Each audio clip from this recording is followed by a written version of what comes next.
আসসালামু আলাইকুম। এটিএন বাংলার বিশেষ সংবাদে সবাইকে স্বাগত জানাচ্ছি তনুজা দাস। দেশবাসীর কষ্ট লাঘবে সরকার যেসব উন্নয়ন করেছে সেগুলো যারা ধ্বংস করেছে তাদের বিরুদ্ধে জনগণকে রুখে দাঁড়ানোর আহ্বান জানিয়েছেন প্রধানমন্ত্রী শেখ হাসিনা। তিনি বলেন, সারা দেশে যারা তাণ্ডব চালিয়েছে তাদের বিচার দেশবাসীকেই করতে হবে। রাজধানীর মিরপুরে কোটা আন্দোলনের নামে দুষ্কৃতিকারীদের তাণ্ডবে ক্ষতিগ্রস্ত মেট্রো রেল স্টেশন পরিদর্শনকালে প্রধানমন্ত্রী এসব কথা বলেন। সরকার কোটা আন্দোলনকারীদের সবগুলো দফা মেনে নেওয়ার পরেও থেমে নেই নাশকতাকারীরা।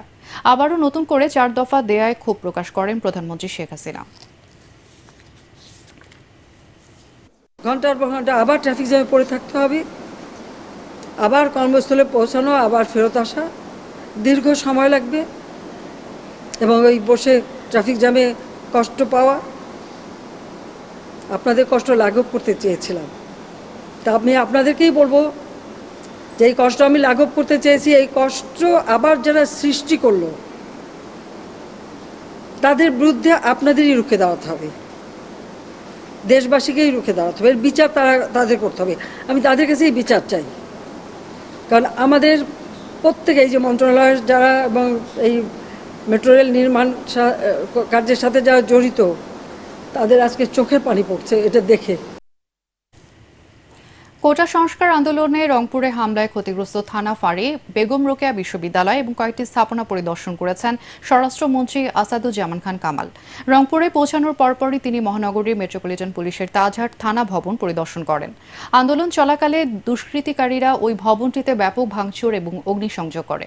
পরে স্বরাষ্ট্রমন্ত্রী বেগম রোকেয়া বিশ্ববিদ্যালয়ের ক্ষতিগ্রস্ত পুলিশ বক্স, ভিসির বাসভবন এবং আরও কিছু স্থাপনা ঘুরে দেখেন।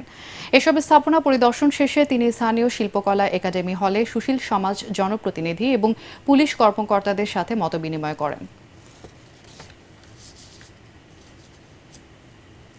সাম্প্রতিক সহিংসতায় দুষ্কৃতকারীরা 5 থেকে 10 হাজার টাকা অর্থের বিনিময়ে ছাত্রলীগ এবং পুলিশ সদস্যদের হত্যার নীল নকশা করেছিল বলে জানিয়েছেন ডিবির অতিরিক্ত কমিশনার হারুনুর রশিদ। ডিবি কার্যালয়ের সংবাদ সম্মেলনে তিনি আরও জানান, সহিংসতার মদতদাতা জামাত শিবির এবং বিএনপির পৃষ্ঠপোষক আব্দুল আজিজ ওরফে সুলতানকে উত্তরখান থেকে গ্রেফতার করা হয়েছে। যাত্রাবাড়িতে পুলিশ হত্যার পর ঝুলিয়ে রাখার সাথে জড়িতদের চিহ্নিত করা হয়েছে। দ্রুত তাদের আইনের আওতায় আনা হবে বলে জানিয়েছে ডিবি। ভাঙচুর করলে কত টাকা, আগুন লাগালে কত টাকা, ছাত্রলীগ মারলে কত টাকা, পুলিশ মারলে কত টাকা, তার ধারাবাহিকতায় নূরে আলম সিদ্দিকী পিঠন তার দোলাভাই আব্দুল আজিজকে দায়িত্ব প্রদান করে। কারফিউ এবং সাধারণ ছুটির সময় যাদের ব্যাংক ঋণের বকেয়া, ক্রেডিট কার্ডের বিল এবং সঞ্চয়ী আমানতের কিস্তির দেওয়ার সময় ছিল, তারা বাড়তি জরিমানা ছাড়াই 31 জুলাই পর্যন্ত টাকা জমা দিতে পারবেন। সাম্প্রতিক পরিস্থিতির কারণে বাড়তি সুদ ছাড়াই অর্থ পরিশোধের ব্যবস্থা নিতে ব্যাংক এবং আর্থিক প্রতিষ্ঠানগুলোকে নির্দেশনা দিয়েছে বাংলাদেশ ব্যাংক।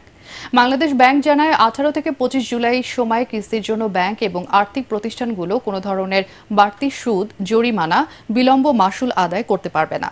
এ সময় কিস্তির টাকা দিতে ব্যর্থ হওয়ার কোনো সঞ্চয় স্কিম বাতিল করা যাবে না।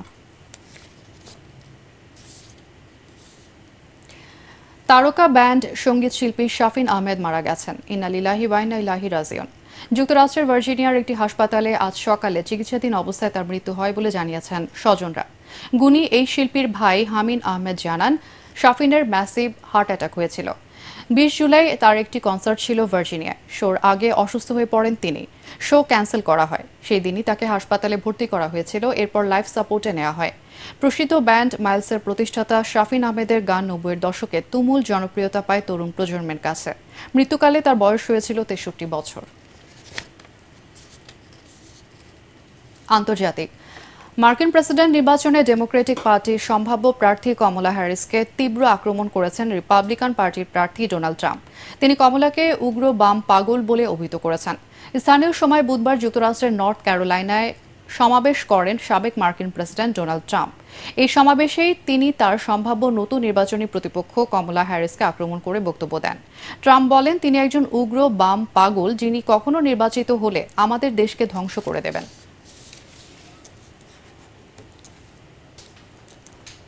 আর এই ছিল এখনকার সংবাদ। আমাদের এটিএন বাংলা সংবাদ ইউটিউবে দেখতে ব্রাউজ করুন youtube/ATN Bangla News। আমাদের সাথে থাকার জন্য ধন্যবাদ।